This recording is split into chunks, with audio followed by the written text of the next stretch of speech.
Joyeux Noël, Joselito. Joyeux Noël, Philippe, comment vas-tu? Ça va? Qu'est-ce que Qu'est-ce t'as que foutu cette année? ça, j'allais te poser la question. En fait, mais qu'est-ce qu'on a foutu cette année? C'est bien ça. Je trouve intéressant parce qu'on a eu, comme d'hab, des progressions parallèles, même si on a pris des chemins totalement différents. Figure-toi que l'année dernière, en décembre, euh, on est quoi, le 28 décembre? Ouais, c'est ça, entre Noël et Jour de l'An. Euh, je me souviens, j'étais en famille, pas masqué. On était tous à Montpellier, tous réunis à Montpellier. On avait loué un grand Airbnb. On s'était tous réunis dans cet appart. Et j'avais dit à tout le monde, ouais, non, moi, c'est bon. J'arrête le truc de consultant, là, l'espèce de run qui a duré cinq belles années, qui a commencé en 2014. J'ai mes cycles de 5 ans. J'ai envie de faire autre chose. Et tout le monde m'a dit, ouais, tu veux faire quoi, etc. J'ai dit, j'en sais rien, mais j'aimerais bien, euh, un, ne pas sauter de client en client. En fait, le truc que je trouvais hyper fun, d'un seul coup, je l'ai trouvé hyper moins fun. Pas moins fun, pardon, je corrige. Je l'ai trouvé un peu frustrant par certains aspects. Et donc, j'ai fait mon petit bilan entre Noël et Jour de l'An de qu'est-ce que j'ai foutu ces 5 dernières années depuis que je suis rentré d'Amérique du Sud. Et finalement, bah, voilà, il y a eu première agence de je sais pas quoi en conseil, en marketing, je sais pas quoi, Wayela Kaosai, au nom imprononçable. Merlin et Léonard qui s'est transformé en caisse à outils spécial Marketo, qui était très, très fun. Hein, et en filigrane d'ailleurs, Popigico, depuis quoi, je sais pas, 2015. Toujours Popigico avec nos cogitations de, voilà, il y a des startups dont le parcours semble très, très linéaire quand l'histoire est racontée. Et puis, tu as Popigico qui est dans la vraie vie où c'est ça, en fait. C'est alors, vous progressez comment, les gars? Bah, on fait un peu ça, un peu ça. J'ai mon neveu qui a 10 ans, là, 9 ans et demi, qui entre les jours de l'an, était en train de me dire qu'en gros, j'avais une vie professionnelle très déstructurée. Alors, il l'a dit avec ses mots de 9 ans, mais tu sens que ses parents, quand ils parlent de moi, c'est un peu le mec bordélique. On sait pas ce qu'il fait. Qu'est-ce Ouais, qu'il on fait, sait pas, on Joselito? sait On sait pas. pas. Tonton, on sait pas. Tonton, on sait pas trop t'expliquer ce qu'il fait. Peut-être qu'un jour, lui t'expliquera et tu sens que tu as le gamin qui a 9 ans et demi qui te dit, mais ouais, qui est en train de jouer à ses Lego. Il fait son espèce de gros bateau pirate Lego avec 25 000 pièces Il et se tout dit, mais machin. pourquoi je devrais bien bosser à l'école pour pas être comme Joselito? et, et qui te parle et il te Ou regarde pas, l'inverse. il te dit mais toi tonton, bon, on sait pas trop ce que tu fais.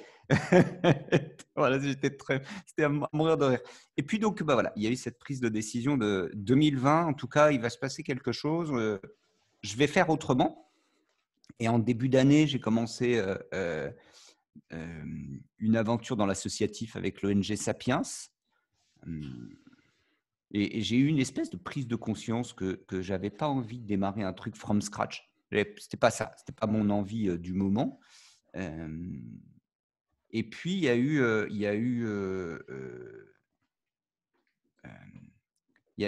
un événement, mais c'était pas tellement cette année, c'était l'année dernière. C'était euh, le télescopage avec Anyone Can Scale, qui a été un C'était espèce cette de. année. C'est cette année. Putain, ça m'a Oui, semblé, j'en sais ça a rien. été, c'est sorti, les premiers épisodes sont sortis en juin ou juillet. On les a Non, attendus, on les a attendus, on les a attendus. sérieux? Il me semble, hein. Non, non, non, avant, Philippe, Non, je crois que la avant. saison est sortie en juin et ensuite on a attendu jusqu'à ou mai et on a attendu jusqu'à juillet les épisodes suivants. Ah, peut-être, mais au début, on avait déjà ça en tête, en fait. Il y avait déjà dans nos conversations Oh, bien quelque sûr, chose mais ça fait pour ça que j'ai acheté tout de suite parce que embryonnaire depuis tellement longtemps, j'entendais j'ai Oussama l'impression. dire depuis 4 ans oui, le scale c'est réservé machin. Moi j'étais acheté ouais, mais j'ai entendu ça m'a parlé d'Anyone Can Scale et de comment il s'est venu, etc. Euh, Mieux que ça, la personne qui lui a donné l'idée, enfin la boîte qui lui a donné l'idée, c'est une boîte qui est dans ma communauté. Et Oussama a dit qu'il avait aussi un peu changé sa cutie à ce moment-là, parce qu'il a découvert le monde des productized services. Moi, ça fait 5 ans que je tourne autour des productized services, et justement via cette communauté, euh, qui est basé principalement aux Qu'est-ce que tu appelles? États-Unis. Attends, qu'est-ce que tu appelles Productized Service? C'est Définis. des services gérés comme des produits, entre guillemets. Donc, il y a plusieurs façons de le définir. Et d'ailleurs, en ce moment, cette communauté remet en question un peu le règne du productized service parce que ils ont peut-être été un peu trop loin dans la productisation et que ça crée des plafonds, etc. Mais bon, c'est un sujet qui est hyper récurrent. Je t'ai envoyé pas mal de podcasts à ce sujet d'ailleurs. Et donc, oui, des services gérés comme des produits, c'est-à-dire avec un livrable défini à l'avance, fixe, que tu peux acheter sur catalogue, etc. Donc, à des degrés divers, souvent à des degrés très élevés. Tu as toutes sortes de Bah, services comme ça. bah, on a eu ce sujet-là ces dernières années de se dire, bah, on a une activité de conseil, c'est bien, mais ça ça scale pas. C'est-à-dire que franchement, on est J'ai obligé d'être retrouvé, dedans. j'ai même retrouvé en bas là, sur mon pied de page en 2013, je l'avais écrit et je l'ai gardé très longtemps. Popigico essaye d'amener les meilleures pratiques des startups qui scale, des startups en hyper Ouais. croissance aux PME, parce que je sais pas pourquoi, j'ai toujours été un peu excité par les PME, TPE, PME, peut-être parce que j'ai passé plus de 5 ans au début et aussi que j'ai été dans des grands groupes en stage et que j'ai pas trop aimé peut-être l'inertie et la dynamique qu'on retrouve dans des plus grosses organisations comme ça. C'est ça. C'est marrant parce que ça a été ça finalement. Qu'est-ce que j'ai fait pour ma part cette année? C'était il y a eu ONG Sapiens, il y a eu le confinement en mars, et là, ça a été OK, les clients parisiens, l'accès à Paris va être plus compliqué, l'accès à l'écosystème parisien va être plus compliqué. J'ai eu une grosse prise de conscience ouais, blablabla, la distance, le télétravail, ce que tu veux, quand tu n'es pas dans un écosystème en permanence. En tout cas en France, ce qui est sûr, hein, je ne sais pas ailleurs, mais en tout cas en France, si tu n'es pas tout le temps en train de grenouiller avec tout le monde et faire des bisous, machin, tu es totalement oublié du bordel et tu es éjecté de la sphère Ouais, il y a une intramuros de dimension de Paris. communauté et qui a quand même été très présentielle du fait de la densité de Paris et de la Ouais. centralité de Paris. Et c'est vrai qu'elle a été difficile à digitaliser, cet aspect communautaire-là. Et, Bah ouais, parce donc, que si pendant tu es pas 3 ans, dedans, c'était finalement, difficile. Ouais. tu es sur LinkedIn, tu fais machin, blablabla, il se passe tout un tas de bordel, mais à la fin, quand il y a les bons coups, j'ai envie de dire, bim, tu n'es jamais là, en fait, tu n'es jamais dans les bons plans Hmm. parce que c'est toujours machin qui papote avec machin. Bref, les Parisiens m'ont cassé les couilles cette année. Ça m'a saoulé. Bref, ça m'a saoulé. Donc j'ai dit, vas-y, de toute façon, tu es à Montpellier. Et puis, je sais pas, ça m'a saoulé. J'avais envie de faire autre chose, j'avais envie de tester un autre truc. Mais c'est Comme tous comme les d'hab, 5 hein, ans. au bout de 5 ans, toutes les communautés finissent par me saouler, les gens me saoulent, tout le monde me saoule. Je me dis, putain, il faut éradiquer l'humanité de la planète. Voilà, je fais mon parisien de base. C'est la même chose que quand tu trouves que c'était mieux avant, c'est que c'est toi qui étais mieux avant. Voilà, c'est un peu pareil. Ouais, ouais, ouais. Quand tout le monde Donc commence à te voilà, saouler, c'est que tu commences à te saouler toi-même. c'est ça. Donc je me dis, ouais, je me suis saoulé, je fais autre chose. Et évidemment, comme d'hab, quand je veux faire autre chose, il m'arrive autre chose et j'ai pas beaucoup d'efforts à produire pour que ça me tombe dessus. Et, et là, je t'ai dit, ouais, Philippe, vas-y, moi, j'ai envie de voir euh, un autre délire et je suis tombé dans une PME. Bim. Alors tombé quoi, c'est carrément tombé dessus, tombé dedans, Oup. tombé je sais pas comment. Bref, télescopage total il y a eu le coaching, il y a eu la petite phase de coaching là en mars-avril en attendant. Ça y est, t'es revenu. Faut croire. Je sais pas comment ça Ouais, va c'est faire bon. sur l'enregistrement. Ne On quitte verra pas. bien. Sur l'enregistrement, ça fait ça. Coaching. Ouais, mais est-ce que ça sera dans la vidéo? Eh ben, écoute, vous nous direz en On commentaire. On verra fera bien. pas de montage. On est trop feignant pour Ouais, ça. il y a eu le coaching sur le printemps, la notion de coaching qui est arrivée, qu'on a pas mal grignoté comme ça en se disant, mais en fait, on a une activité de conseil qui est bien, on a une activité une partie de l'activité chez Popigico où on délivre, ce qui est bien aussi d'ailleurs. Et il manquait un petit truc entre les deux. Et c'est vrai qu'il y a eu, après New One Can Scale, il y a eu. C'est pas que ça Euh, manquait entre les deux, c'est que on a vu les limites du conseil. oui, Et parce que le conseil est un event et le coaching est un process, et on voyait que le succès étant un process et le consulting étant un événement, euh, beaucoup de choses qu'on apportait et qui semblaient être comprises à l'instant du conseil, se trouvaient derrière pas appliquées. Bon, par ailleurs, moi je fais de l'accompagnement continu depuis 2015, 2015, début 2015, fin 2014. P Par nature, je suis tombé sur des clients qui avaient besoin de soutien en continu et en exécution et en accompagnement. Et entre-temps, on a voulu créer en fait un produit d'appel qui soit aligné avec, ce côté récurrent, qui était donc le devenir data driven.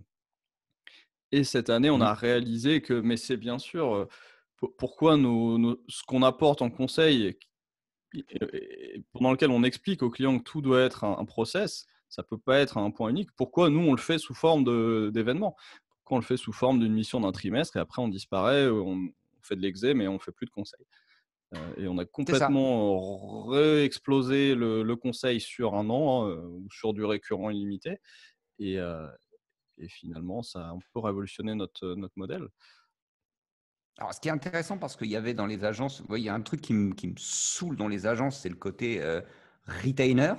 Oui, c'est pour ça qu'on l'a pas fait avant aussi. C'est-à-dire que moi, j'ai Ouais, toujours mais fait des ça retainers, toi, tu étais toujours là: «Oui, mais bah j'aime pas non, les moi agences ça qui me font des retainers». saoule, j'aime pas les agences qui font des retainers et en fait, ce qui se passe, c'est pourquoi? C'est parce que dans les agences qui font des retainers, c'est, ça c'était le discours 2015 de HubSpot quand j'étais partenaire avec eux qui te disait: «Bah, en fait, c'est le modèle économique le plus sain parce que, tes clients payent et ça stabilise et machin et cetera et Mmh. cetera». Et ça, je l'ai vu dans Teambox, la solution de téléphonie sur IP, que j'ai monté avant, où évidemment, il y avait cette notion de retainer. Les clients payent un abonnement et Mmh. résultat des courses, bah, c'est sûr qu'économiquement, tu es stable avec la notion d'abonnement. Predictable revenue.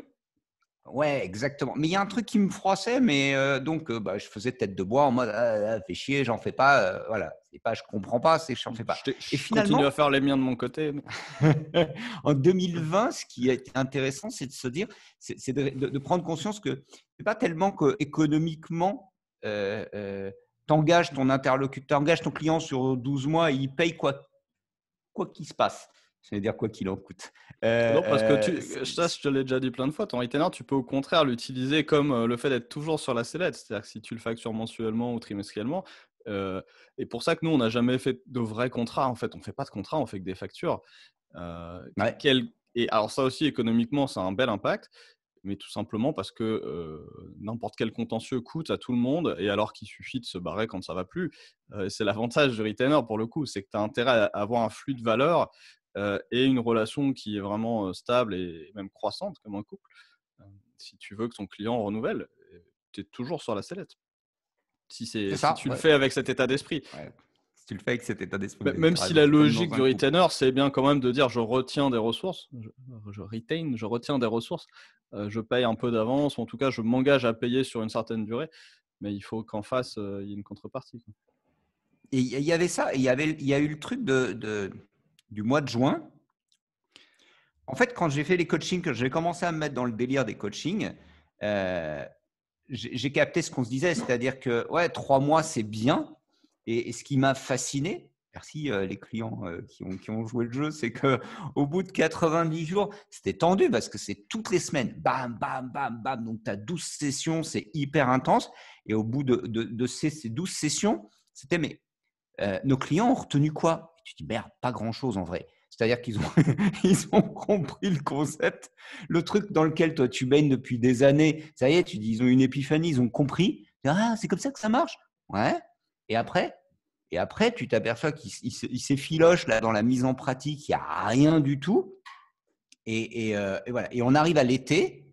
euh, et là, je te dis, ouais, non, j'en ai vraiment, cette fois, je veux rentrer dans une boîte et je veux aller mettre les doigts dans la prise. Putain, j'ai besoin. Bon, coup de bol, hop, arrive une belle PME, la bonne taille, le bon truc, le bon dirigeant, tout est nickel pour tester, quoi. Le laboratoire, le truc d'expérimentation, top, nickel. Donc, qu'est-ce que j'ai fait cette année? Je suis rentré dans une PME, donc j'ai fait l'inverse de tout le monde pendant que une grosse partie de l'humanité Passer en freelance et en occidentale, télétravail. Toi, tu t'es est mis à aller passé au en bureau freelance et en en télétravail. Moi, salarié. je me suis mis à aller au bureau avec un contrat de travail. Tu vois, ouais, ouais, ouais, salut les gars. Non, mais c'est cette habitude de rouler à contresens, comme ça, il n'y a jamais de monde. Je n'ai pas de trafic, je n'ai pas de problème. Je vois toujours les gens tanker sur la file d'en face. Donc oui, c'est vrai que je me suis retrouvé le 7 septembre de cette année à aller poser mon cul dans un bureau avec un ordinateur fixe aller Vélo taf, quand même. travailler. Ouais, vélo taf, donc mes 90 bornes par semaine. Néanmoins, je suis resté en 4/5e. Hein. J'ai quand même pris mes dispositions. Et là, truc de ouf, quoi. Truc de ouf parce que je suis revenu de l'autre. En fait, je me suis mis de l'autre côté de la barrière et ça a été très, très sympa. Et c'est très sympa puisque finalement, je suis ton client. Tu es mon agence, je suis ton client. On est complètement malade. On arrive à se mettre dans des délires quand même. J'ai de l'empathie pour nos clients maintenant parce que. Ah non. Et là, tu vois, je me suis retrouvé dans cette dynamique d'événements, de ce qu'on appelle quand tu parles d'événements, de l'opposition entre événements et processus. C'est-à-dire que je suis arrivé dans une boîte où tout est un événement. Donc, c'est il se passe ça, il faut faire ça, hop. Il se passe ci, il faut faire ci, hop. Alors, on te dit c'est Covid, tu vois. Donc, tu dis OK, c'est Covid. Ça dure Covid, ça dure. Allez, dans une boîte, au bout d'une semaine, c'est bon, tu as fait le tour des popotes, tu as calibré le truc, il y a 150 personnes, il te faut une semaine pour sentir le truc et te dire alors ça c'est Covid, ça c'est pas du tout Covid, ça c'est Covid, ça c'est pas Covid. Dans les boîtes, la logistique est un process, je vais arriver, la logistique est un process, les achats sont un process, la compta est un process, toutes les fonctions support sont des process, les opérations sont un process et le marketing est un putain d'événement. Le mode projet m'a tué. Lien en dessous, le mode projet m'a tué. Et le mode projet m'a tué. Les commerciaux, c'est un process. En théorie, souvent, au moins minimum, il y a parce qu'il y a un flux de lead, il y a un flux de calling. Bon. Mais le marketing est en mode projet. Je ne sais pas pourquoi, c'est culturel. Le marketing, c'est de l'événement. Peut-être parce que la publicité, c'est de l'événement. Le print, il y a une date de sortie, c'est de l'événement. Les salons, Philippe. Les salons, c'est des événements.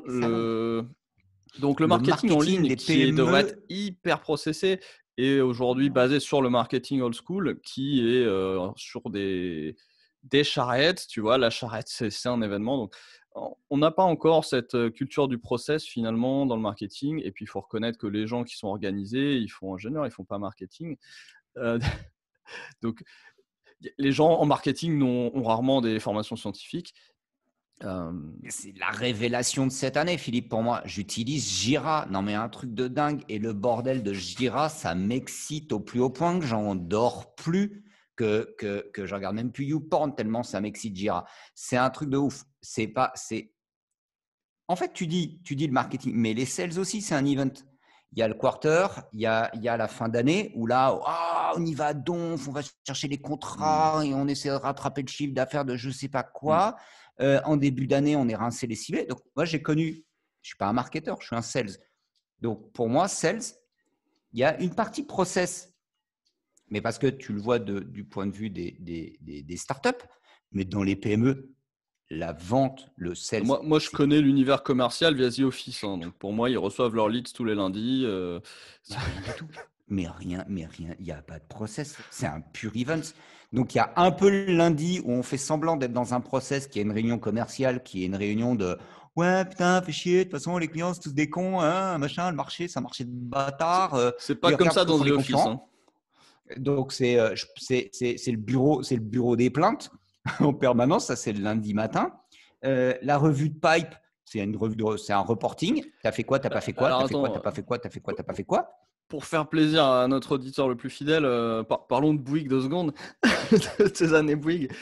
Même dans des boîtes plus grosses comme ça, c'est aussi ça en fait? Ou chez Bouygues, c'est quand même beaucoup plus… à l'époque, à la grande époque où tu y étais. Mais à la grande époque des années 2000, c'est beaucoup plus processé parce que tu as un CRM et que tu as un peu de contraintes. Mais sur le flux de lead et le flux de démarchage, il y a quand même quelque chose de régulier ou même pas? Oui, parce qu'on avait l'obligation de faire nos 2 matinées de prospection ou deux demi-journées de prospection qu'on faisait très mal ou qu'on faisait plutôt moyennement bien, avec un process de vas-y, tu l'inventes. On te disait juste, voilà le client, voilà la DV, voilà comment ça marche. Mais ça a été un grand des sujets. C'est un des grands sujets de je mets en place un CRM et j'appuie l'outil sur rien en termes de process. C'est d'ailleurs, je pense, Après, j'ai quitté les grands groupes entre-temps, mais je pense que c'est… non, en fait, non, je confirme, c'est le bordel. C'est le bordel parce que quand je bosse avec Stéphane Peel, Bad Agency, qui grenouille dans les grands groupes depuis fort longtemps, il passe son temps à poser la question. Mais, on lui dit ouais, fais-moi une séquence d'email pour déchirer, pour avoir du lead. Ouais, super. Mais c'est quoi votre process? Il n'y en a pas. Il n'y a pas de process. Donc ça reste non, ça reste un bordel total. Et je Mais il y pense a de que la et je suis répétition quand resté même. moi C'est parce là-dedans. qu'il y a process dans le sens, ça répète, et puis tu as process dans le sens, c'est processé, il y a de Alors, la méthode. Il y a il y a de deux la niveaux de répétition. process. Au marketing, on fait 2 salons par an et on s'excite sur les salons. Là, je viens de le vivre quand même 2 jours, 2 jours, 2 jours, 2 jours pour faire le calendrier de fin d'année. Où en fait, le dirigeant de la boîte dit en septembre, non, cette année, on ne fait pas les calendriers, fait chier les calendriers, on ne fait pas les calendriers. Et puis là, le 21 décembre, non, je déconne, le 18 décembre, et alors les calendriers, cette année, ils sont faits.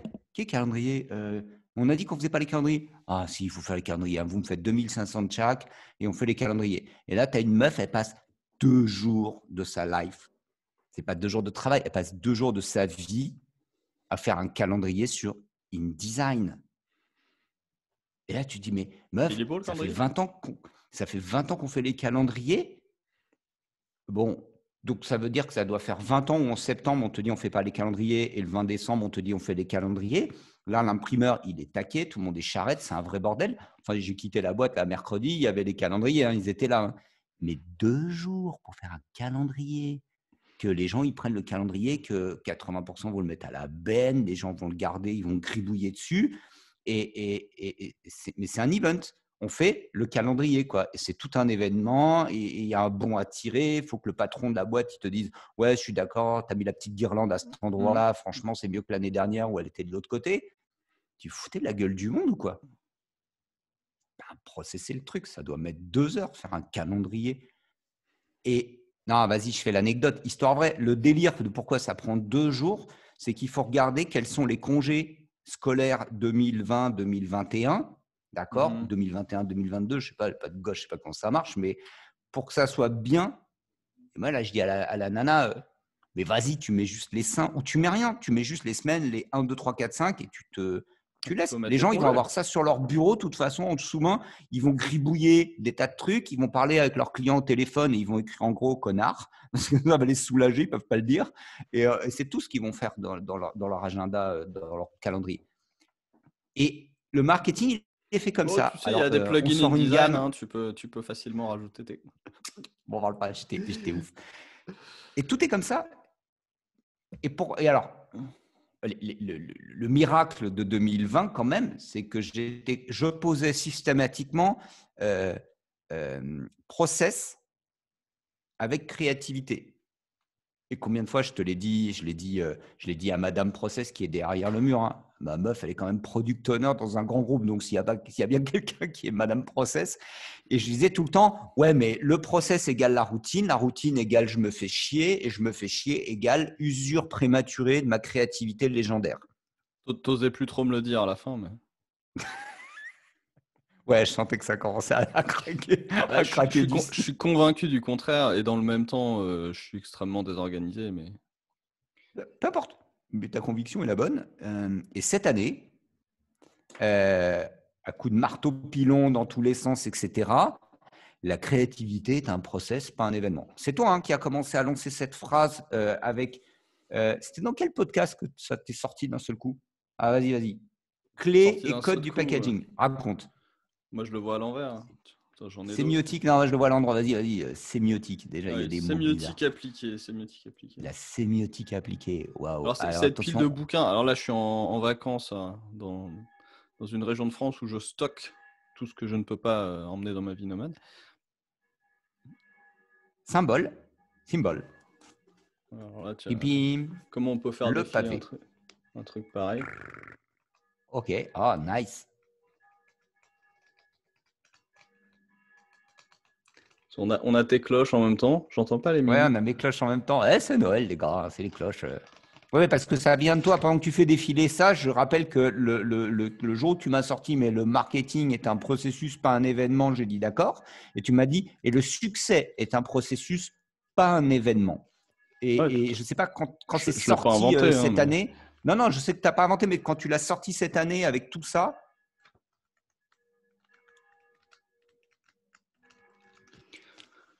ouais, notez pour les auditeurs qui ont l'habitude que Philippe lit des livres où il y a beaucoup d'images quand même. ouais, c'est pas le mien celui-là. Ah bon, d'accord.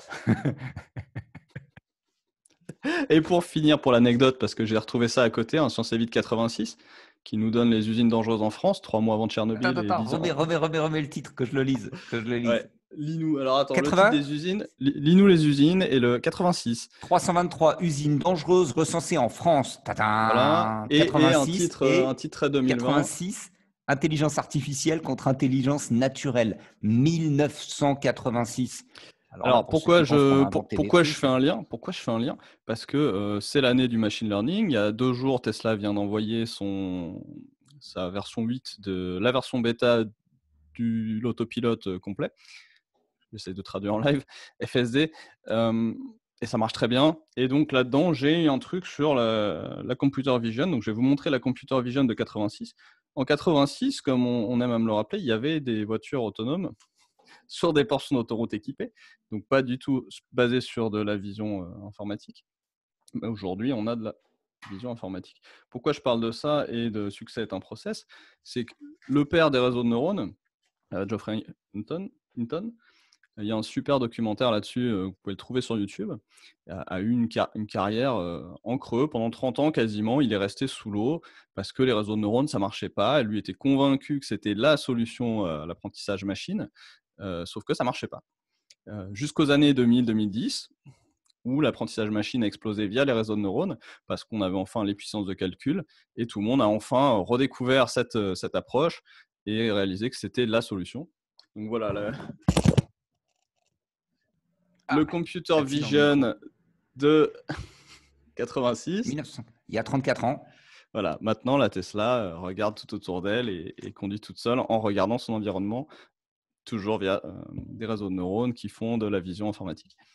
Et donc voilà, ce Geoffrey Hinton a eu ce creux-là pendant 30 ans quasi. Euh, et maintenant, c'est la star parce que c'est lui qui a inventé quasiment les réseaux de neurones. Et puis même histoire, alors j'ai pas encore lu les détails, mais de ce que j'en comprends, l'inventeuse des méthodes de vaccin ARN a aussi eu un passage à vide énorme. Et là, aujourd'hui, en train de triompher modestement parce que c'est sa technique des vaccins par ARN messager qui permet d'avoir inventé un vaccin en une semaine et déployé en moins d'1 an. Le succès est un processus, pas un événement, mais carrément. Donc, nous, Ouais, ça puis il va y a être quoi, cette blague des 2054? overnight success qui ont mis 20 ans à se préparer, tu vois. Mais carrément, mais carrément. Mais tu vois, cette année, de ma fenêtre, dans mon micro-monde à moi, je pense que ça fait des années que toi et moi, on a des conversations où on a cette espèce d'acharnement en se disant prendre le meilleur des startups, le donner aux PME. Euh, tu te dis économiquement, c'est un désastre. C'est-à-dire, ça peut être super frustrant parce que, en attendant, depuis 2015, on voit des agences qui émergent, qui explosent, qui nous font du HubSpot, du machin, des super agences, des belles histoires. Tu vois, voilà, il y a, ne serait-ce qu'en France, tu as tout ce business des agences qui explosent, ils font des super chiffres d'affaires, etc., etc. Et nous, là, on avance en se disant, ouais, putain, mais c'est dur, on rame, il y a machin, il y a bidule. Et cette année, en tout cas pour ma part, hein, ça a été Sachant que toi et moi, on regarde pas du tout au même endroit, parce que je réagis, tu du me tout. donnes ça. C'est vrai que moi j'ai jamais eu ce regard-là. En fait, tout ce que tu dis là, c'est ta façon de réfléchir. Moi, j'ai jamais eu cet angle-là. Ce que je regarde depuis des années, c'est les productized services d'un côté. J'ai même regardé au tout début, c'était les produits d'information, les lifestyle business. Ouais. D'un autre côté, je regardais tout ce qui était Lean Startup, etc. En 2012, j'allais dans des réunions Lean Startup à Genève quand j'étais encore en France. Euh, et après ça, je regardais des agences qui travaillaient avec essentiellement des freelances, tout en remote. Je lisais tous les bouquins sur le Mmh. remote aussi depuis Basecamp et compagnie, et même bien avant ça. Et on s'est rencontrés quand même sur un forum qui était plus dans cet angle-là. Euh, Oui. Mais c'est vrai que on a comme des regards assez différents et c'est cet affrontement presque, je trouve pas le bon mot, mais Ouais, mais c'en est un. Mais c'est c'en est presque un. ça. Mais oui, cet Mais c'est affrontement un permanent qui nous affrontement. ralentit beaucoup à court terme et qui permet de faire émerger des choses vraiment à l'intersection de nos deux façons de Ouais. voir le monde, j'ai envie de dire. J'ai eu le débat hier, Philippe. J'ai eu le débat hier à propos j'ai eu le débat avec.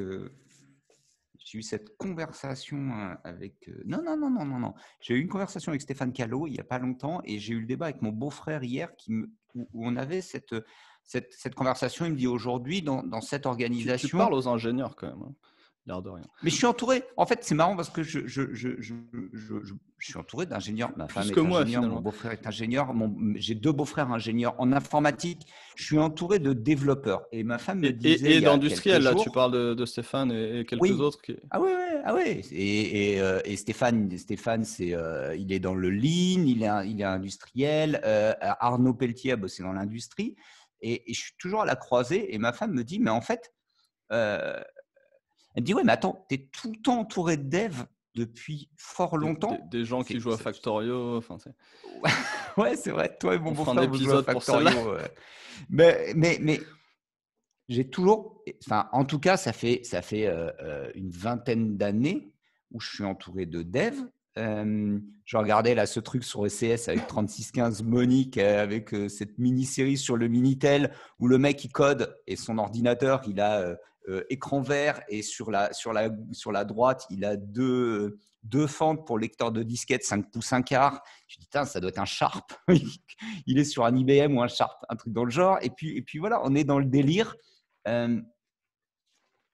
Et ces deux mondes, ce côté process et en même temps très créatif, comment on les associe? C'est ce que je cherche à associer depuis des années. Qu'est-ce que tu lui montres? Continue à L'aventure parler humaine en un peu de Minitel. Minitel. Yeah. C'est Excellent. le 3615 de la Villette. Le 3615 de la Villette. Très bon. Putain, t'imagines? Oula, c'est un épisode qu'on Ouais, va tu rigoler. t'en venais où avec 3615 Monique?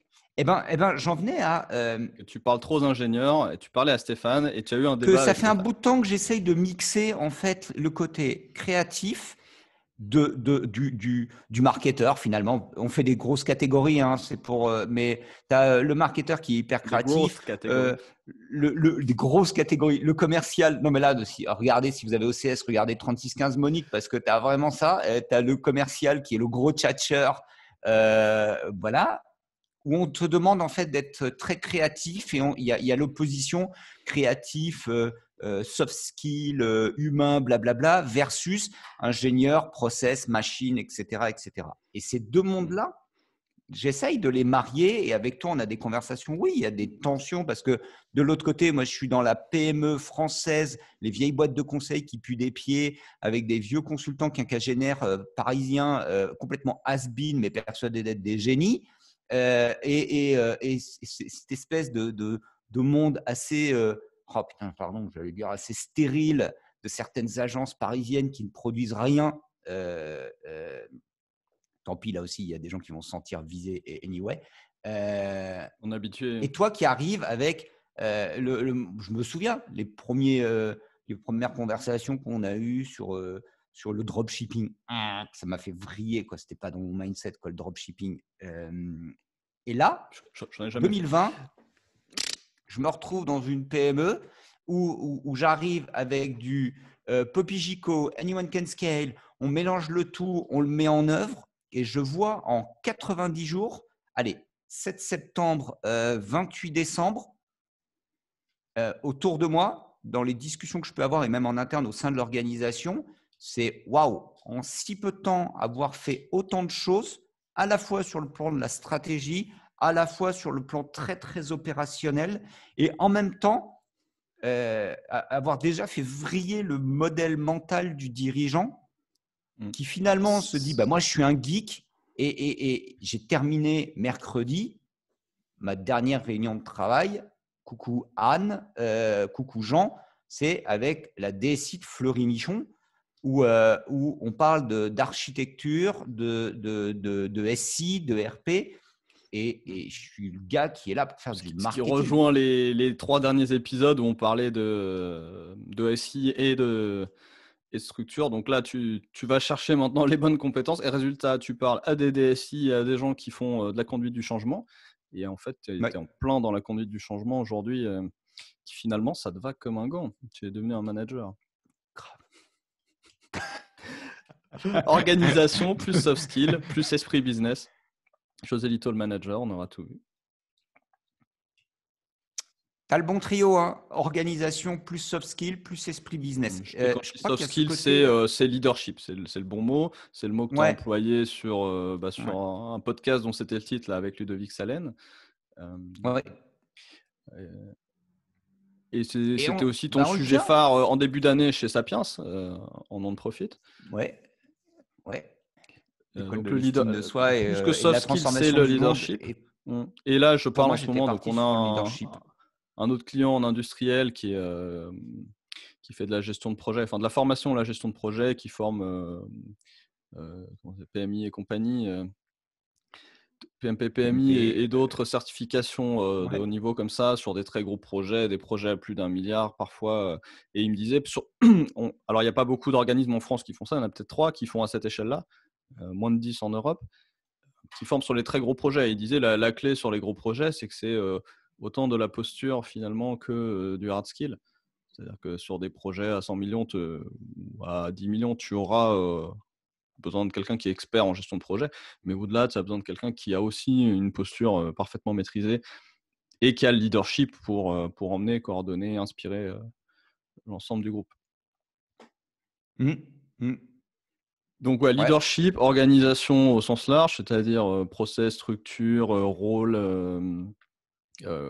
tech, les outils. On avait aussi dit en début d'année, on avait dit le triptyque de Poppy Chico, c'est la tech, la méthode et le coaching.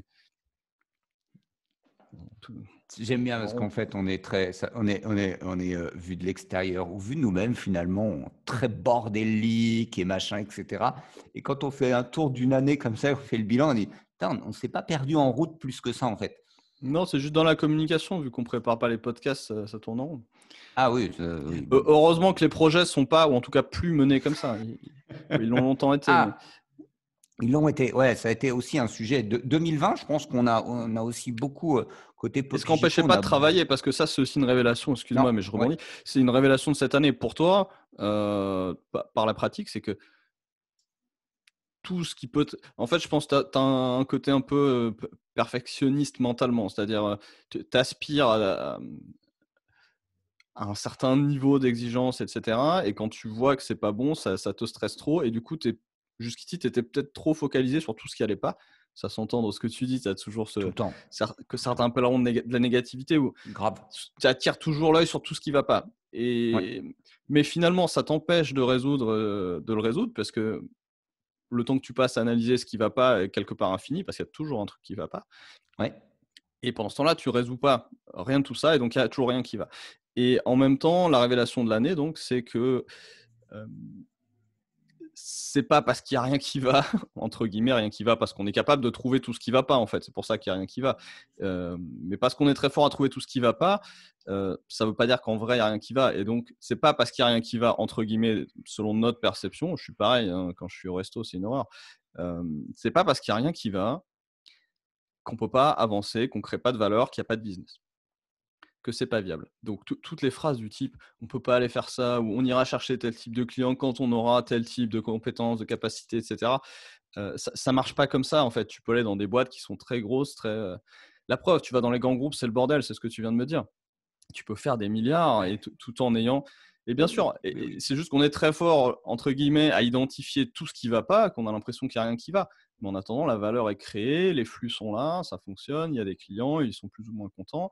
Euh, le monde tourne. Donc, le monde n'arrête pas de tourner parce qu'on est capable de voir tout ce qui va pas. C'est un peu ça, je pense. C'est marrant parce que ma femme m'a fait la remarque il y a quelques jours et j'ai dit ouais, ça sera mon point de 2021. Et là, j'ai mes nièces, Mathilde, Julie, de 7 ans. C'est des jumelles, d'accord? Elles ont 7 ans depuis le mois de novembre. Et là, à Noël, il y a eu la Wii U avec Mario Kart. Mhm. Donc là, on a passé 3 jours avec eux et il y avait l'écran, la Wii U, Super Mario Kart, etc. J'ai pas perdu la main. Je suis vraiment toujours très, très bon. Franchement, je pète les Voilà. scores. Mais Une deux, activité à ne pas faire ensemble. j'ai mes nièces et tu en as une, Julie, qui est super perfectionniste. Et dès qu'elle rate un truc, elle s'énerve, c'est va chialer. Elle, je la console, elle en peut plus, c'est une catastrophe. Et t'as Mathilde qui te dit oh, t'as vu, tonton, je suis 11e, qui est juste super contente. Elle a joué, elle s'est éclatée, elle a rien compris. Il y a des trucs, c'est parti en vrille. Sauf qu'au troisième jour, impressionnant, au troisième jour, ils sont trois, parce que j'ai aussi mon neveu Owen qui a une dizaine d'années, qui est plus vieux. Premières heures, des lopettes, rien, 12e, rien, catastrophe. Ils mettent 2 heures à terminer le game. Au bout du troisième jour, ils sont déjà deuxième, troisième, quatrième. Ça y est, ils sont en haut de tableau. Et je les ai observés et je me suis dit, bah, ma nièce Mathilde, en fait, elle a fait toute la progression, mais en étant fun, en disant ouais, c'est un jeu, je m'amuse, c'est éclatant, il y a des couleurs, je suis une princesse, en carte et tout machin. Et puis, il y a ma nièce Julie qui est arrivée aussi bien, mais alors en mode énervé, les yeux bouffis tellement de larmes et tout machin. Tu te dis, le résultat, il est le même. Et tu as raison, en fait, c'est marrant parce que cette année, ça a été ça. C'était de dire, et j'ai eu alors conseil à tous les perfectionnistes, procrastinateurs devant l'éternel, qui n'osent pas y aller et qui n'osent pas faire des trucs à moitié finis ou je ne sais pas quoi. Tenez un journal de bord. Ah ouais, ça, Philippe, ça a été ma révélation. Ah, ça, je l'ai vu dans Drucker Euh, aussi. bah, Attention, franchement, l'apprentissage quand même, on boucle ouais, tout. vas-y, Hein, vas-y. je suis en train Ouais, de lire vas-y, ça. vas-y, vas-y. On y va. Je suis en train de lire ça, qui est un peu long, mais qui est pas mal du tout. Ça se répète pas tant qu'on Anders pourrait le Ericsson. croire. Robert C'est, Cohen. si tu as entendu parler des 10 000 heures, c'est Gladwell qui avait popularisé les 10 000 heures. Ça vient des Oui. recherches d'Ericsson, qui t'a fait un bouquin de 400 pages pour te dire que Gladwell a mal interprété ce qu'il avait voulu dire. Pas ce qu'il a voulu dire, ce qu'il a tiré de sa recherche, parce que c'est un chercheur. Et donc, il t'explique ce que c'est que l'apprentissage. Et tu as besoin de cette motivation, parce que ce que j'ai répété plusieurs fois aussi dans le podcast et que j'ai appris, alors pas avec lui, avec encore un autre, mais je sais plus, peut-être avec lui. L'apprentissage, ne marche que quand tu sors de ton hémostasie. Donc l'apprentissage est nécessairement inconfortable, premièrement. Mais le fait qu'elle s'énerve, etc., est pas forcément bon non plus. Donc ce que lui il dit, c'est pas parce que tu joues que tu deviens bon. Il dit tu deviens bon, c'est ce qu'il appelle la pratique délibérée. Le mot deliberate practice est vraiment aussi beaucoup circulé suite à la popularisation par Gladwell. Ça avait fait beaucoup de bruit à cette époque sur les meilleurs violonistes entraînent 4 heures par jour, mais pas, ni plus ni moins, etc. Pareil, c'est pas tout à fait ça, mais c'est pas grave. Donc la pratique délibérée pour lui, alors je vais pas te faire la définition là à froid parce que je l'ai pas encore bien mappé, mais il prenait l'exemple de Franklin qui est toujours resté mauvais aux échecs alors qu'il jouait tous les jours ou toutes les semaines ou je sais pas quoi. Il jouait, il était toujours aussi mauvais. Par contre, pour écrire, il est devenu très très bon. Considéré comme un des meilleurs écrivains américains. Et comment il faisait pour écrire? Il allait regarder le journal anglais qu'il aimait beaucoup. Il notait des bouts de l'article et après il devait réécrire l'article à partir des bouts. Mais des bouts, c'était juste la thématique, quoi. Il se faisait une sorte d'outline et il devait essayer de refaire le même article ou mieux, tu vois, sans regarder. Et donc en fait, la pratique délibérée, c'est que tu dois comprendre pour t'auto-évaluer, donc tu dois comprendre les modèles de ce qui est attendu pour être capable de t'auto-évaluer et tu as vraiment besoin de développer des modèles mentaux de ce que tu essayes de faire. Et c'est les modèles mentaux qui font toute la différence. Pareil sur les gens qui apprennent les chiffres, tous les domaines. Et donc, ouais, il faut arriver à. Tu t'entraînes pour t'entraîner en fait. Tu peux pas juste pratiquer et tu deviens bon. Il dit donc là les échecs c'était l'inverse. À l'époque il y avait pas les livres des meilleures parties du monde tout ça. Il y avait pas YouTube avec les grands maîtres et tout. Il y avait aucun grand maître aux US. Il jouait avec des gens de son niveau ou moindre. Il savait pas comment faire pour s'entraîner aux échecs, donc il jouait juste aux échecs et il est toujours resté très très mauvais aux échecs. Donc vraiment, il faut être capable de se mettre en situation d'apprendre, de se challenger en permanence et toujours plus, et surtout de comprendre qu'est-ce qui fait, tu vois, ça me fait toujours marrer quand je fais des arts martiaux, les gens me disent tu réfléchis trop. Et plus je dis Ericsson, plus je me rends compte qu'ils ont tort. Tu as besoin de comprendre ce que tu fais pour derrière être capable de t'auto-évaluer, de trouver tes points faibles et ne travailler que ça, parce que tu travailles tout en même temps, tu ne progresses pas, il faut que tu travailles tes points faibles. Et donc c'est ça la pratique délibérée et quelques autres détails, ou non détails d'ailleurs. Et donc, bah voilà, vois comment tu l'appliques à ta situation avec les 2 enfants. Mais Euh, on ne s'améliore que Avec si les on enfants. cherche à s'améliorer. Et j'allais reboucler Ouais, sur ce qu'on a fait cette année, qui est que tous les c'est ça. lundis, on fait de la résolution de problèmes. Et donc, au lieu de voir tout ce qui ne va pas et de se dire, tant que ça ne va pas, je fais rien. Non, non, tu fais, c'est ton process permanent. Et un petit bout de la semaine, tu le mets sur la résolution de problèmes. Pareil en GDD, pareil avec les tempos. Et là, régulièrement, tu discutes ouvertement de ce qui ne va pas, tu identifies la cause racine et tu résous petit à petit par couche. Ça, c'est quelque chose qu'on a mis en place cette année qui commence seulement à porter ses fruits, mais qui a d'une puissance énorme, qui est de la répétition, du process, de l'organisation. Et c'est hyper créatif parce que le process où tu trouves pourquoi ça va pas, qu'est-ce qu'on peut faire pour que ça aille mieux, c'est de la créativité pure. On a eu le sujet en début d'année avec un de nos clients où en gros, il nous a dit: «Ouais, vous faites chier, vous faites pas arriver les trains à l'heure». Heu et ça a été un des reproches qu'il nous a fait de: «Ouais, OK, vous êtes super bon sur la strat, alors le delivery, c'est pas que vous délivrez pas, hein, c'est qu'entre le moment où vous Mm. dites que vous allez délivrer et le moment où vous délivrez, il se passe trop de temps. Le laps de temps est trop long». Ça a été un déclencheur où on a commencé à cogiter là-dessus. Et puis, moi, là, c'est vrai qu'en septembre, il y a eu ce truc de OK, c'est vrai que je suis quelqu'un de négatif. Enfin, je suis pas quelqu'un de négatif en vrai, mais c'est vrai que je regarde toujours le verre à Mm. moitié vide. Ouais, souvent, Et on me dit ah ouais, que je suis pessimiste parce que je dis toujours des trucs négatifs. Mais au contraire, c'est parce que je suis hyper optimiste. Je pense que demain, les voitures vont conduire toutes seules, personne n'aura besoin de travailler et tout sera génial. c'est ça, Euh, c'est ça. C'est exactement Mais ça. Et justement, donc, comme j'ai une vision extrêmement optimiste du futur, tout ce qui va pas tout de suite, je mets le doigt dessus parce que je veux que ça s'en aille, tu vois. Pareil au resto, c'est je pensais que ça c'est serait génial, même exactement. si c'était pas cher. Donc je dis tout ce qui Bah va ouais, pas. non, mais c'est ça. Je me demande pourquoi ça n'a pas encore Et été résolu. mais tu sais, alors ça a été il y a eu quand même cette année, un autre déclic avec, l'ONG Sapiens, l'école de l'estime de soi. Hem, heu, Nicolas Voiré, qui a fondé l'école de l'estime de soi, au début d'année, m'a dit: «Ouais, Joselito, ton problème dans l'existence, c'est que tu rentres toujours à fond dans un projet. Tu es tellement optimiste que tu penses que tout va se résoudre en 90 jours. Au bout de 90 jours, tu t'aperçois qu'il y en a pour 5 ans. Et généralement, en termes de Et au bout de pognon, 5 ans, tu as tu n'as changé de jamais métier. demandé. Ni en plus, en termes d'argent, comme tu penses que tu vas aller vite et que ça va aller super vite, tu dis non, vas-y, l'argent, on verra après. Viens, d'abord, on fait le Mm. job et après, on parle argent. Résultat des courses, tu te retrouves dans un projet, tu es embarqué pendant 5 ans, tu crèves la dalle. Mm. Là aussi, Et on a ça une se petite passe pas tension où bien. c'est ah Philippe, t'es chiant, tu donnes pas des devis quand on te les demande. Et moi, c'est toujours non, tant que le mec a pas compris ce qu'il achète et pour combien de temps il en a, ça sert à rien de lui prendre son argent. T'auras pas le Voilà, tu vois, succès que tu veux, t'auras pas ton étude de cas à la sortie, et mais lui, il c'est sera pas exactement content. ça. Enfin, et Tu d'où vois, les on a ces process de vente sujets très chiants. et là, je me suis dit, merde, ok, c'est bon, je vais partir. Et ben là, en l'occurrence, aussi bien pour Poppy Gico que pour tout dans ma vie, cette année, je me suis tellement projeté sur le du temps long que j'achète un appartement. Donc là, vas-y, crédit 20 ans. Ouh, si ça, c'est pas du temps long, puis il faut être sacrément optimiste en ce moment pour dire, vas-y, c'est le moment d'acheter un appart. Yallah, vas-y, c'est parti.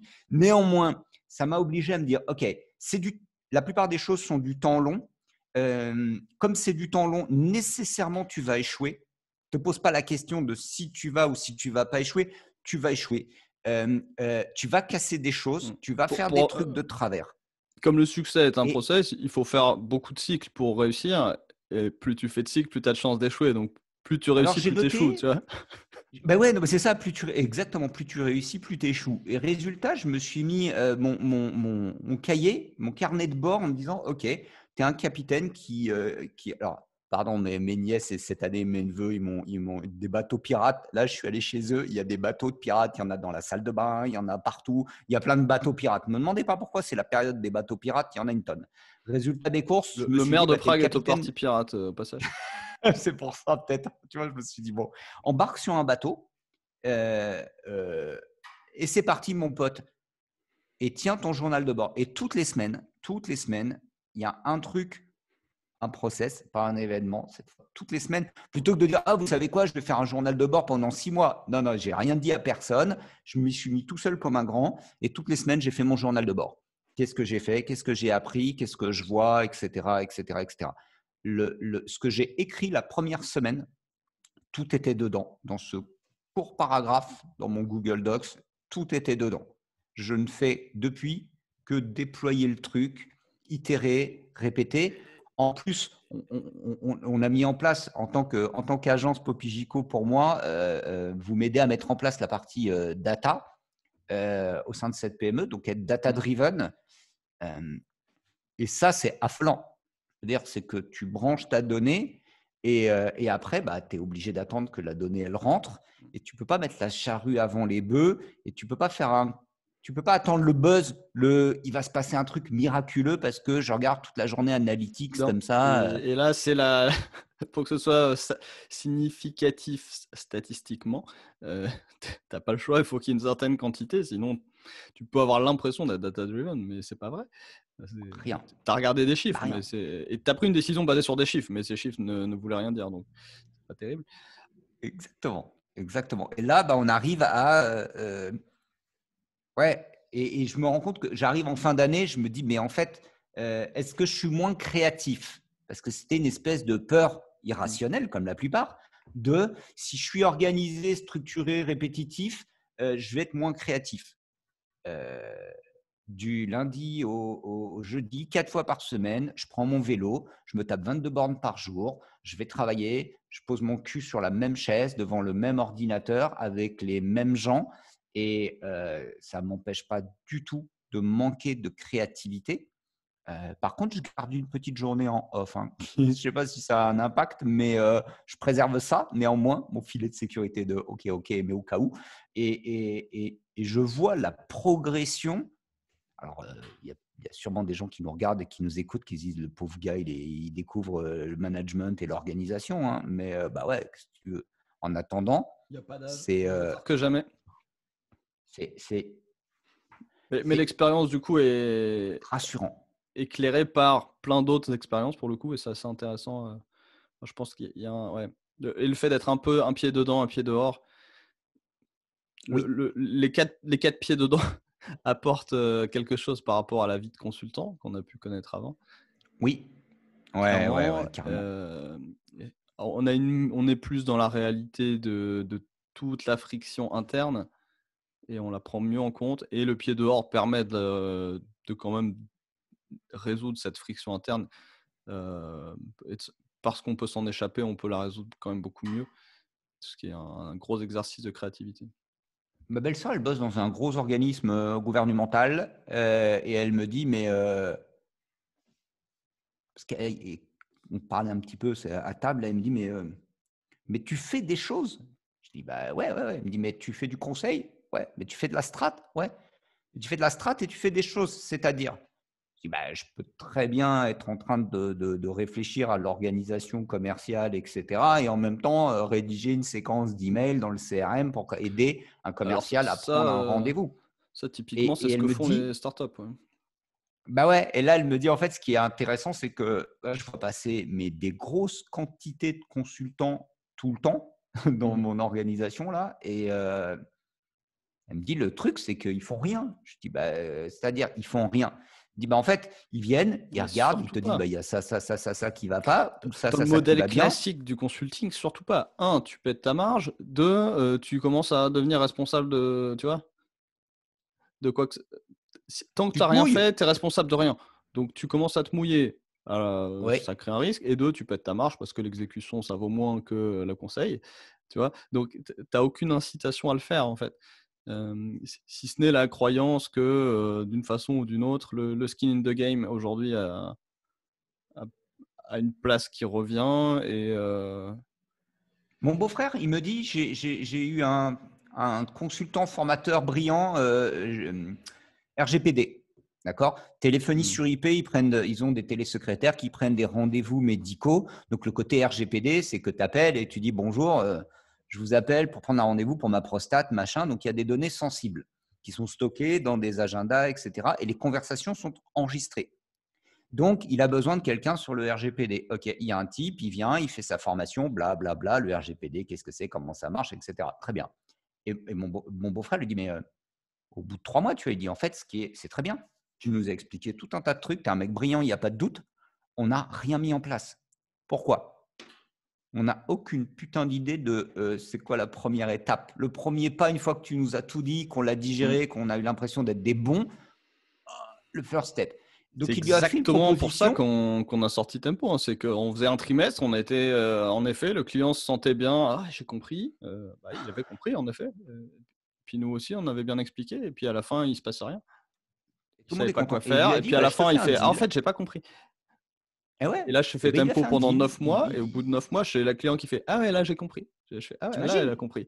9 mois, man. Ouais, c'est ça. Là, elle a compris. Elle est capable de le transmettre. Elle est capable de l'expliquer. Maintenant, elle prend la team, Et une partie à nous, des assistants qu'on met à sa disposition, une partie sa team. Maintenant, elle prend la team et ça y est, là, au bout de 9 mois, maintenant, elle va aller voir, leur fait: tu fais ça, toi, 9 tu fais ça, mois. tu fais ça, ça ira, ça, tu penses pas, tu oublies pas, ça va avec ça. Et l'entonnoir, il est là. Ok, là, ça commence. Et encore quelques mois, et là, tu vois. Tu vois, comme quoi c'est un process, pas un event, parce que 9 mois, Ouais. waouh! Donc, RGPD, Euh, vas-y, la même. Ah ben, le RGPD, à la fin, mon beau-frère lui a dit, et le gars galérait, lui, avec ses formations à distance, etc., etc. Et donc, ils ont fait du troc, il lui a fait un deal, il lui a dit, non, mais en fait, voilà, ce que je te propose, c'est que moi, je te file une partie techno, machin, machin, et toi, tu me fais juste une mission sur les 3 premiers pas. C'est quoi? Étape 1, 2, 3. Juste, donne-nous 1, 2, 3. Mm. Mets-nous un plan en disant, tu commences par là. 1, 2, Mm. 3. Mais Basta. regarde l'incitation, tu fais juste du conseil et t'expliques tout parfaitement, t'es trop fort. Bon, derrière, le mec implémente mal, ça se plante, tu y es pour rien. Par contre, si tu lui dis step 1, 2, 3, il fait step 1, 2, 3 et il se retrouve avec une amende de 200 000 balles, là, c'est un peu de ta faute quand même, tu vois. Bah ouais, sauf qu'aujourd'hui, tu as quand même plein de boîtes qui te disent en permanence, moi, dans cette PME, je suis arrivé au bout d'un mois, il y a quand même on va dire le comité de direction, c'est une PME familiale, il y a le papa, etc. Machin. Elle me dit, bon, et toi, tu es un consultant, tu es le énième consultant qui passe dans ma boîte, ça commence à me saouler. Mm. Ça commence seulement, hein. En attendant, tous les autres ont mangé, il n'y a pas de problème. Tous les autres Et ont ils ont mangé. Ah pris ouais, des non, mais meilleurs. ça, Et leur taux journée était meilleur que le tien. aucun doute. Très bien. Néanmoins, en pleine réunion, j'explique. Alors, vous voulez de la transfo digitale, très bien, vous voulez faire ça, ça, ça, tac, tac, tac, tac, tac, tac. Et là, tu as le monsieur qui dit, mais parce que ça, vous allez le faire. Non, je suis en train de le faire. Ah, mais parce que là, vous le faites. Et le type, c'est sur un fichier, un pauvre Google Sheet où je lui ai dit processus commerciaux 1, 2, 3. Voilà ce qu'il faut faire. Et tu as le gars qui dit, mais vous êtes en train de le faire là? Bah ouais, enfin, quand ça sert que je te dise. Et son constat, c'était, mais il y a plein de gugus qui sont passés dans ma boîte pour me dire comment il faudrait organiser le commerce, comment il faudrait organiser les ventes. Ah ouais, il y en a plein qui m'ont proposé tout un tas de processus, de méthodes, de machins, de bidules. Et toi, tu es en train de le faire. Ben ouais, je suis en train de le faire. Ce qu'on n'a pas résolu en 2020, et je pense que 2020 va nous y aider, c'est trouver ce bon mix entre du conseil, de l'intervention, du livrable et cette partie coaching en fait. Je trouve qu'on a trouvé le bon mix là. Ouais, il faut le déployer. Ben, il y a encore des ajustements. J'ai des Mm. trucs où Oui, bien sûr. Et là, alors là, regarde, on est en plein dedans. tous les process. lundis, tous les lundis, t'es pas là, mais on améliore. Ouais, c'est Euh, vrai. En revanche, je pense que ce qu'on fait aujourd'hui crée déjà plus de valeur qu'énormément de formats consulting qui sont vendus au même Oui. plus cher. Donc, je pense que là, tel que c'est aujourd'hui, ça crée déjà largement assez de valeur pour être vendu au prix où c'est vendu. Et derrière, en effet, on ajuste et on ajuste toutes les semaines. Là, je vais passer ma petite semaine de semi-vacances à retravailler un peu l'outil.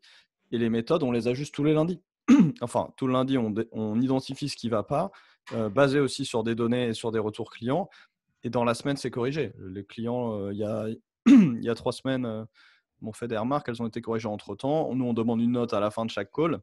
Et tout ce qui est Alors, tout ce qui n'avait pas été amélioré, de nouveaux clients sont rentrés entre deux, les bonnes notes ont été renouvelées, etc. Donc l'amélioration est là et le mix, je pense, en tant que mix, il est déjà vraiment pas mal. Alors ça, c'est bien, tu as raison. Ce qui est, à mon avis, en 2021, en tout cas en 2020, ce qui est un point dur, ce qui reste un point dur, c'est qu'une fois que tu as assimilé que la créativité, le marketing et le succès, tout ça sont des processus, pas des événements, La boîte à outils de la créativité, Édouard de Bono. Il y a un Il faut lien le mettre en affilié place. quelque part sur le Il y a, site. ouais, il faut mettre les liens. Il y a un truc, Philippe, qui est dur, qui est encore un point dur, c'est que c'est pareil. Même quand tu es dedans, euh, le mettre en œuvre, mettre les individus en marche et passer d'un mode event à un mode process, waouh, ça c'est comme tu dis, c'est du change. C'est comment l'attraper. Ouais, et souvent tu dis j'ai compris, mais avoir compris, et c'est justement pour ça qu'il faut. C'est très méta, hein, parce que le problème qui fait qu'on passe pas en mode process et le problème pour lequel il faut du process, euh, parce que tant que tu l'as. c'est chaud. Et donc, de nouveau, le livre sur l'apprentissage. L'apprentissage est par la répétition, la pratique et la pratique délibérée. Donc, il faut avoir un rythme où on fait et on fait souvent. Et ça, c'est un truc qu'on a vraiment trouvé cette année. Anyone Can Scale nous a beaucoup aidé à ça. Et c'est aussi une des vertus donc d'avoir passé les consultings en coaching, c'est-à-dire dans la durée, c'est qu'on fait la même chose tous les mois ou toutes les semaines. Et comme on fait toujours la même chose, là, on peut améliorer. Si tu fais du ad hoc en permanence, tu n'améliores plus rien.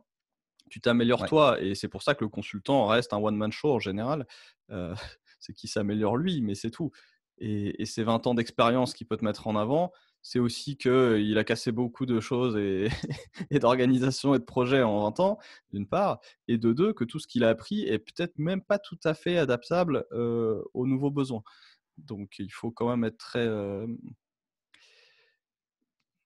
ouais. C'est ça. C'est ça, les 5 ans là, de gros run, conseils, à faire plein de choses, etc. Je suis arrivé au bout de 5 ans. Je suis arrivé l'année dernière à la même période en disant ouais, putain, les gars, je suis sharp. Hein. Je sais plein de choses, j'ai appris plein de trucs, je me Je sens suis à bon dans plein de partout, je domaines. m'adapte à tout. Je m'adapte à tout, machin. Je suis incroyable. Ouais. Et alors, mais ça sert à rien, quoi. Mais je sers à que dalle. À l'arrivée, je me suis retrouvé l'année dernière en mode putain, je vaux pas un pangolin, quoi. Merde, qu'est-ce que je peux faire? Je vais pas changer le monde. Non, c'est pas sympa pour les pangolins. Non, mais il y a le Là, ils ont côté, changé le monde. Ouais. en janvier, je suis arrivé en janvier 2020, je suis rentré dans l'année en me disant, merde, je sers à que dalle. Je fais des petits morceaux de trucs à des petits moments, je suis très events finalement. Oui, il y a un écosystème là sur LinkedIn. Il y a des gens qui me disent Joselito, mais t'es un mec brillant, blablabla. Super, merci pour mon ego. Tout va bien. Par contre, création de valeur, le sentiment extraordinaire de ne servir à rien, voire pas grand-chose. Et cette année, on est le 28 décembre 2020. Je me dis waouh, waouh, waouh, waouh, mais quelle année, man! Un truc de fou. J'ai créé de la valeur. J'ai aucun doute sur le fait d'avoir créé beaucoup de valeur. Et je suis super fier du travail qu'on a fait ensemble parce que voilà, il y a Puppy Gico, on est rentré dans des organisations, ça a fait bouger les lignes durablement.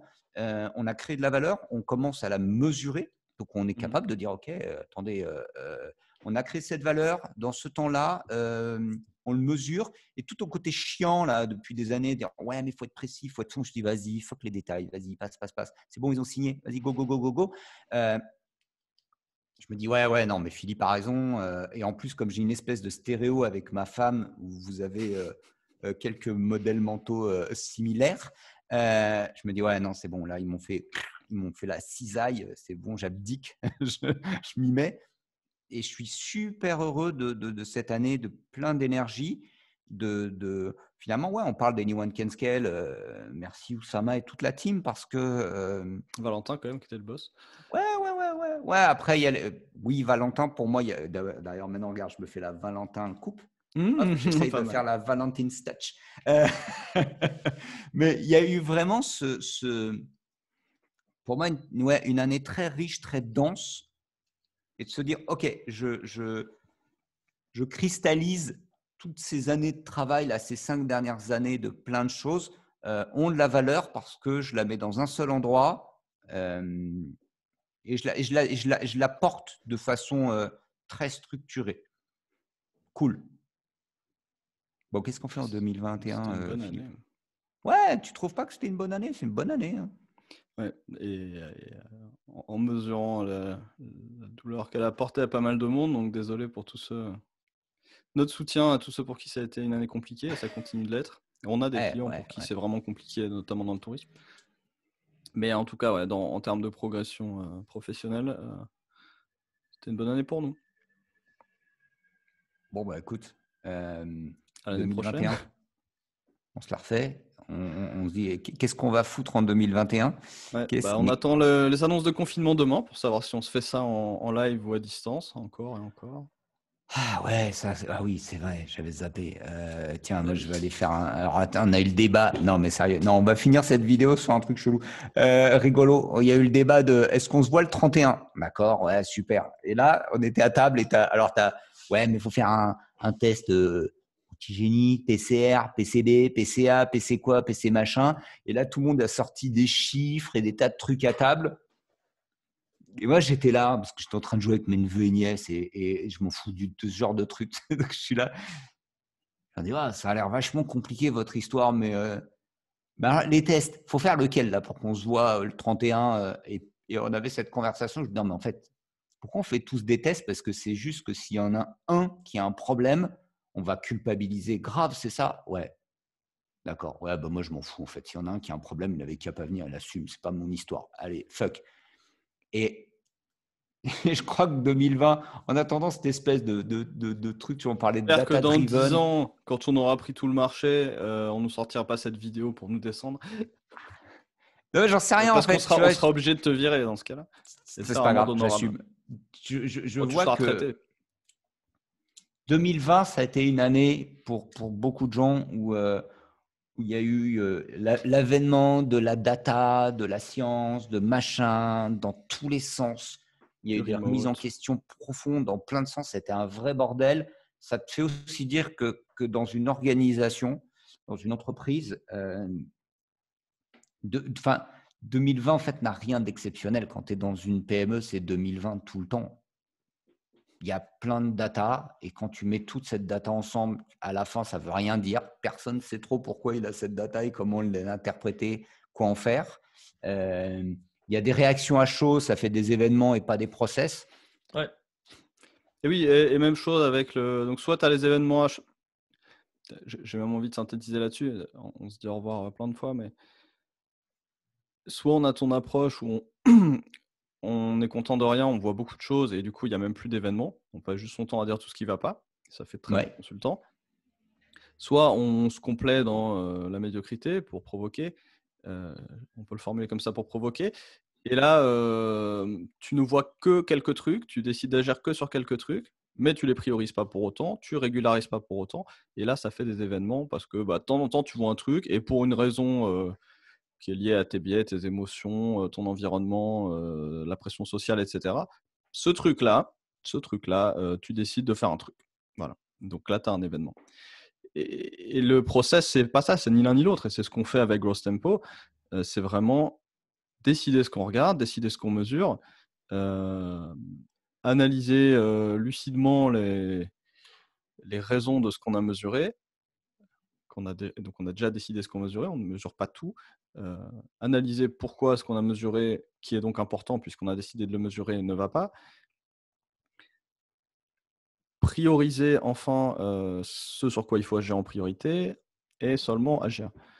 Et tout ça peut paraître lourd et ralentissant, mais au contraire, c'est pas de la paralysie de l'action. Si c'est bien fait, ça permet d'aller beaucoup plus vite.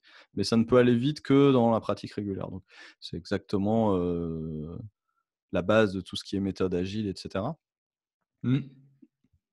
Et il faut le pratiquer finalement dans le business, que ce soit le lean startup ou des choses beaucoup moins formatées. Mais tu regardes tous les playbooks de Y Combinator, des choses comme ça. La recette de la Silicon Valley, des startups qui sont passées de 0 à 1 milliard, c'est essentiellement cette approche-là. Et donc, on parlait beaucoup de focus, puisqu'on est tous les deux très mauvais au focus. Il est là le focus. C'est qu'est-ce que je regarde? Je priorise ce que je regarde. Je prends le temps de résoudre avec focus et je ne résous que ce qui est prioritaire en premier. Et c'est une leçon qu'on peut aussi trouver dans Factorio. Je garde ça pour une autre fois. Bon, allez, on commence l'année prochaine. On se retrouve de l'autre côté avec un spécial Factorio. Ça va être du kiff. Ça va être du kiff. Ça va être du gros kiff. J'aurais Peut-être pas le avec temps Stéphane Callot qui pourra m'aider à rendre mon usine plus lean. Stéphane, si tu regardes ce podcast jusqu'au bout, Ça on te serait fait un sacré gag. Allez, vas-y, on fait Factorio. Moi, je peux le brancher. Allez, je le branche pour la semaine. Ben non, on est lundi. Bon, peut-être qu'on essaie. T'as du temps cette semaine? Bon, regarde. Allez, vas-y. Bon, À l'année prochaine.